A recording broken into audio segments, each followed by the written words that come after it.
Hello' বন্ধুসকল, আপোনালোক সকলোকে মোৰ ইউটিউব চেনেল ষ্টাডি চেণ্টাৰ 1ৰ তৰফৰ পৰা স্বাগতম জনাইছোঁ। আশা কৰোঁ সকলোৱে ভালে আছে। আজি মই এই ভিডিঅ'টোৰ যোগেদি অসম চৰকাৰৰ ডাইৰেক্টৰেট অফ এলিমেণ্টাৰী এডুকেশ্যনৰ তৰফৰ পৰা স্পেচিয়েল এডুকেটৰৰ 228টা পোষ্ট মুকলি কৰিছে। সেই পোষ্টসমূহৰ বিষয়ে ভালকৈ আলোচনা কৰিম। এই পোষ্ট কেইটাৰ বাবে কেনেকৈ আবেদন কৰিব লাগিব আৰু কি কি কোৱালিফিকেশ্যন থাকিলে আপোনালোকে এই পোষ্টসমূহৰ বাবে আবেদন কৰিব পাৰিব, গোটেইখিনি তথ্য এই ভিডিঅ'টোৰ মাধ্যমে আলোচনা কৰা হ'ব। তো আপোনালোকে মোৰ ভিডিঅ'টো শেষলৈকে চাই থাকিব, যাতে আপোনালোকে কেনেকৈ আবেদন কৰিব লাগে গোটেইখিনি প্ৰক্ৰিয়া আপোনালোকে ভালকৈ গম পাব পাৰে। তো পলম নকৰি আৰম্ভ কৰিছোঁ।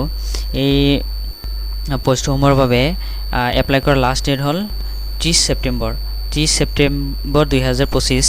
তো আপোনালোকে 30 ছেপ্টেম্বৰৰ আগতে এই পোষ্টসমূহৰ বাবে আবেদন কৰিব পাৰিব। তো পোষ্টকেইটাৰ নাম হ'ল special educator. Total numbers of post 228টা পোষ্ট আছে। তো ইয়াৰ ভিতৰত লয়াৰ প্ৰাইমাৰী LP স্কুলৰ বাবে আছে 120টা আৰু আপাৰ প্ৰাইমাৰী UPৰ বাবে আছে 108টা পোষ্ট। এই পোষ্টকেইটাৰ পে স্কেল যদি চাবলৈ যায়, ইয়াতে পে'মেণ্ট 2ৰ চেলাৰী দিয়া হ'ব 14,000ৰ পৰা 70,000লৈকে থাকিব পে স্কেল, আৰু গ্ৰেড পে থাকিব 7,400। এইটো হ'ল লয়াৰ প্ৰাইমাৰী 120টা পোষ্টৰ বাবে। তাৰপিছত পে'মেণ্ট 2ৰে 14,000ৰ পৰা 70,000লৈকে পে স্কেল আৰু গ্ৰেড পে থাকিব 8,700। এইটো হ'ল আপাৰ প্ৰাইমাৰীৰ পে স্কেল।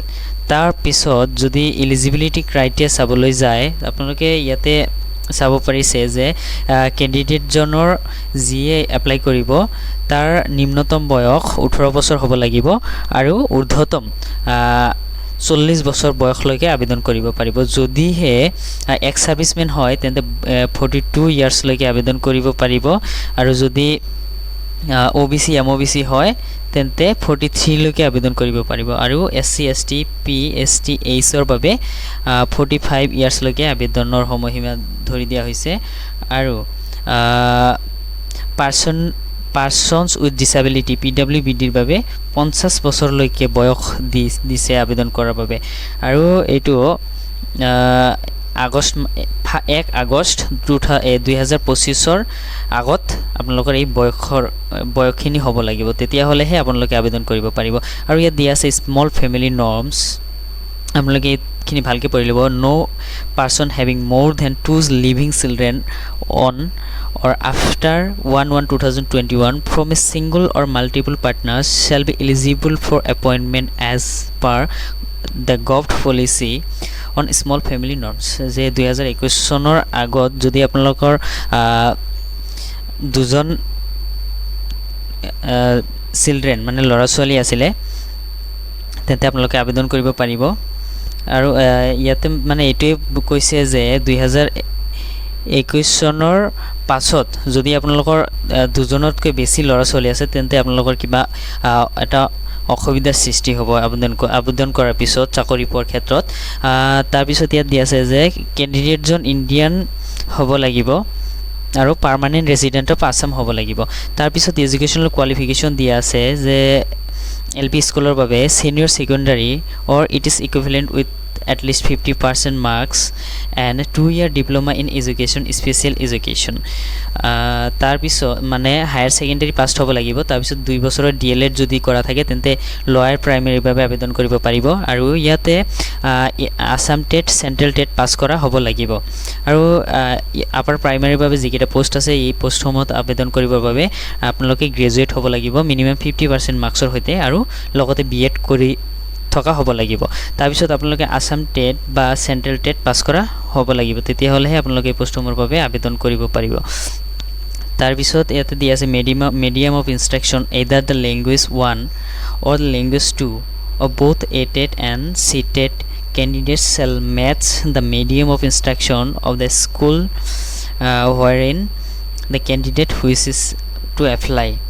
আপোনালোকে language 1 language 2 দুটা লৈও যদি আছাম টেট বা চেণ্ট্ৰেল টেট পাছ কৰিছে তেন্তে আবেদন কৰিব পাৰিব। ইয়াতে আপোনালোকৰ ডকুমেণ্টছ কি লাগিব ইয়াতে দিয়া আছে, আপোনালোকে চাব পাৰিছে যে passport size photograph, SSLC admit card, HSSLC মানে higher secondary marksheet, and certificate, তাৰপিছত দিছে any other marksheet and certificate of higher education. আপোনালোকে গ্ৰেজুৱেশ্যন কৰিলে ইয়াতে গ্ৰেজুৱেশ্যনৰ মাৰ্কশ্বিট চাৰ্টিফিকেট দি দিব পাৰিব। আপোনালোকৰ হায়েষ্ট কোৱালিফিকেশ্যনৰ মাৰ্কশ্বিট বা চাৰ্টিফিকেট ইয়াতে আপলোড কৰিব পাৰিব। তাৰপিছত বি এডৰ মাৰ্কশ্বিট চাৰ্টিফিকেট আপলোড কৰিব। তাৰপিছত দিছে document in support of permanent resident of Assam. আপোনালোকে ইয়াতে PRC আধাৰ কাৰ্ড এইবোৰ আপলোড কৰিব পাৰিব। তাৰপিছত আপোনালোকে মাৰ্কশ্বিট আপলোড কৰিব টেট পাছ কৰা। তাৰপিছত আপোনালোকৰ যদি ডিছেবিলিটি হয় তেন্তে আপোনালোকৰ ডিছেবিলিটি চাৰ্টিফিকেটটো আপলোড কৰিব লাগিব। তাৰপিছত এক্স ছাৰ্ভিচমেন হ'লে এক্স ছাৰ্ভিচমেনৰ যিটো চাৰ্টিফিকেট সেইটো আপলোড কৰিব লাগিব। যদি আপোনালোকৰ কিবা ৱৰ্ক এক্সপিৰিয়েঞ্চ আছে তেন্তে আপোনালোকে সেইটো ইয়াত আপলোড কৰিব পাৰিব। তাৰপিছত আপোনালোকে এপ্লিকেশ্যন প্ৰচেছটো যদি চাই, মই কেনেকৈ আবেদন কৰিব লাগে এই বিষয়ে এটা বেলেগকৈ ভিডিঅ' বনাই দিম। তো আপোনালোকে যদি মোৰ ভিডিঅ'টো চাই ভাল লাগিছে অনুগ্ৰহ কৰি মোৰ চেনেলটো ছাবস্ক্ৰাইব কৰিব আৰু আগন্তুক ভিডিঅ'বোৰ পাই থাকিবলৈ মোৰ ভিডিঅ'টো আপোনালোকৰ বন্ধু বান্ধৱীলৈ শ্বেয়াৰ কৰি দিব। ধন্যবাদ।